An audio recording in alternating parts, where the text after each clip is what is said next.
Hi! Back to my channel! Welcome back to the chan! I'm Andrea, if you didn't know. This is my May wrap-up! I made one of these videos last month, which was what I read in April, but I'm gonna like rename it and I'm gonna be like my wrap up instead of like what I read. So this is my May wrap up, all the books that I read in the month of May. Also, this is also gonna be my TBR for June. And this month's wrap up, I read a total of 4 books. 3 of them were fantasy, 1 of them was dystopian. So I'm gonna start off, I'm just gonna get right into it. I'm gonna start off with A Court of Silver Flames by Sarah J. Maas. So guys, this book is the last book in the ACOTAR series. Basically, we just followed Nesta, which is Feyre's sister, and her character development.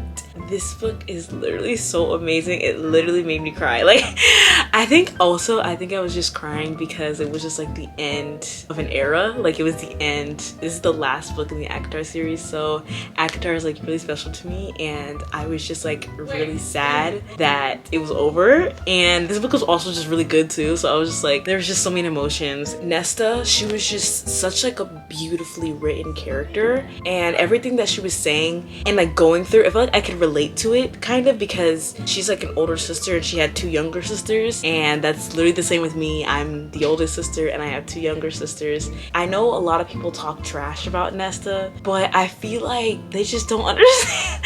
They just don't understand. But like, I love Nesta. I will always love Nesta. I'm a Nesta fan. If you are one of those people who refuse to read this book because you hate Nesta, you are missing out on a very real, raw character. This easily became like my favorite book in the series. I just love it.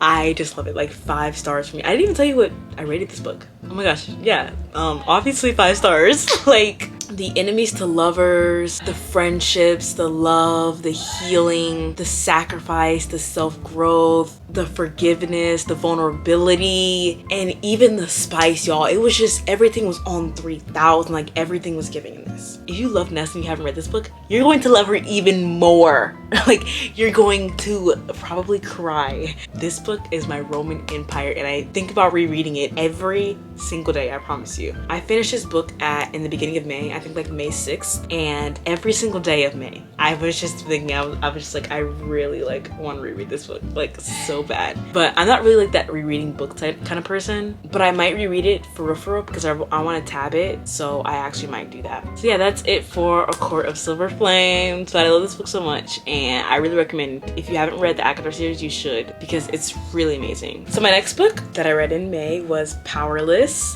and I said that in my last video that this was definitely gonna be on my probably what I read in May. So this is Powerless by Lauren Roberts. It's a fantasy enemies to lovers, kind of like a Hunger Games kind of thing. I rated this 4.7 stars. I found it very hard to pick up a book after reading ACOTAR, so I decided to pick up a book I know I'm gonna like. I knew I was gonna like Powerless. All the fantasy girlies are just like, you know, you gotta read Powerless. So usually if I feel like I'm about to go in a slump because of Silver Flames, then I'm gonna pick up a book that I most likely know that I'm gonna like. I decided to pick up Powerless, and this is the first book in the Powerless trilogy, and I think the second book is about to come out in July, so I'm so excited. It's called Reckless.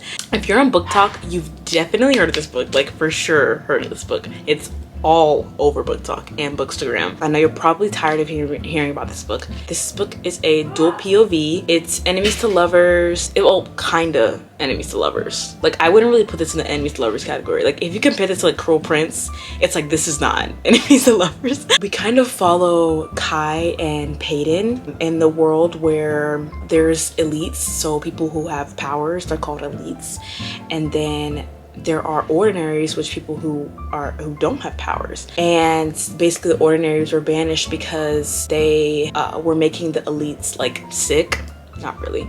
And Peyton, which is the female main character in this book, she is an ordinary and she's pretending to be an elite. Low-key, her power pretending to be elite, I literally thought like it was real sometimes. I'm just like, girl, like you're literally an elite. Like, how are you even doing this? But after she heroically saves the prince, because this girl can fight, y'all, like we got a character who's not weak. But anyway, so after she like heroically saves the prince, she gets put into these trials, and then that's pretty much it. It's like a Hunger Games kind of vibe too. It's like a trials and games, like Hunger Games type thing. And it's also the who did this to you trope. So if you like that, like I know, I will eat it up every time. Okay, so the banter in this book is phenomenal. Like it had me giggling, kicking my feet, everything. Like I was literally physically giggling. So also about my 4.7 stars, don't get me wrong, like this book was good, but it just wasn't a 5-star read for me. Like it just wasn't. Like it was really good, don't get me wrong, it was really good, but it just wasn't a 5-star read. So it was 4.7 for me, but I highly recommend. So I also recommend this for like if anybody wants to get into fantasy. It's like really like easy to get into. The world building isn't that hard to understand because she didn't really do it that good. I feel like I just like really like insulted the writing, but like honestly, like okay, the world building is like really, it has a lot of plot holes, but I feel like it's like really easy for like a beginner fantasy reader to get into, because fantasy is kind of crazy to get into. You don't want to start reading like Crescent City, and no. My next book that I read in May is Scarlet by Marissa Meyer. This was not on my May TBR. I just saw it in the library and I was like, I need to know what happens to Cinder. And I need to know who is Scarlet. So I was just like, you know what? Let me just pick it up. This is the second book in the Lunar Chronicles. Oh, I'm sorry. It's a dystopian, by the way. And I gave this book 5 stars. The first book left me on like a cliffhanger. So I was like, really? I'm gonna need the second book.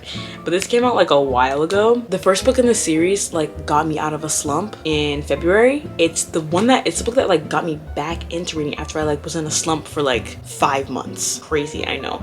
So I had to read the second book. I really can't say too much about this book without like spoiling it. This is basically a Red Riding Hood Red Riding Hood retelling. We follow Scarlet's story and how her grandmother is missing. So she teams up with this guy named Wolf to find her grandmother. So Scarlet thinks her grandmother is this innocent little thing, you know, it's just grandmother, like we just out here chilling. But it turns out that there's a lot that Scarlet does not know about her grandmother, and a lot that she has to do with Cinder. The plot of this series is just so interesting. As a slow reader, I finished this in less than 2 days. So I literally highly recommend that you read this series. I love the first book and I love the second book. And some people say it was kind of slow at the beginning, but I think I feel like I kind of needed that because it kind of like built up to who like Scarlet was. So yes, guys, I love this. But I can't wait to read the second book. I don't know if I'm gonna read it next month. I literally might like sneak it into my TBR low-key. If you love the show Once Upon a Time, you will love this series because all these books are like different story retellings and it like has a little twist to it, just like Once Upon a Time. So if you like it, you're gonna like this. That's it for Scarlet by Marissa Meyer. The last book that I read in May is Assassin's Blade.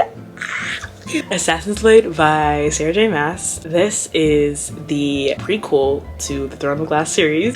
I'm so excited to be in Throne of Glass, guys. I'm literally so stoked. Like I'm literally so excited. This is a fantasy book. I rated it 4 stars. If it was an actual book, like this is a novella, guys, and it's a masterpiece. If it was a real book, I feel like I would have rated it, like if it was a real book, I would have rated it 5 stars. This is like possibly one of the best novellas I've read in my entire life. There's this like ongoing debate whether to read Assassin's Blade first or third. I read it first, obviously. My friend said read it first, so I'm reading it first. I absolutely love Selena, guys. I just know she's a very like strong female character and she's just like her. Like, however, her common sense just kind of left the chat in this book for some reason, but I kind of get that because she was like 16 in this book, like 16 turning 17. At the beginning of this book, she made a decision and she basically faced the consequences the rest of the book. So it was basically just like telling stories about Selena and like the consequences of what she did in the beginning of the book. I loved the stories, and I think my favorite part was the assassin in the desert, when she went in the desert. Y'all, that I don't know why I didn't see it coming. I don't know. If you know what I'm talking about, you know what I'm talking about. I don't know why I didn't see it coming. The end of the book was really sad, and I think I wasn't sad about what happened, but I think I would have been really sad if I read it third, because I feel like I would have had like a much more like connection with Selena. But we just met her, so we were not crying, like, you know what I mean?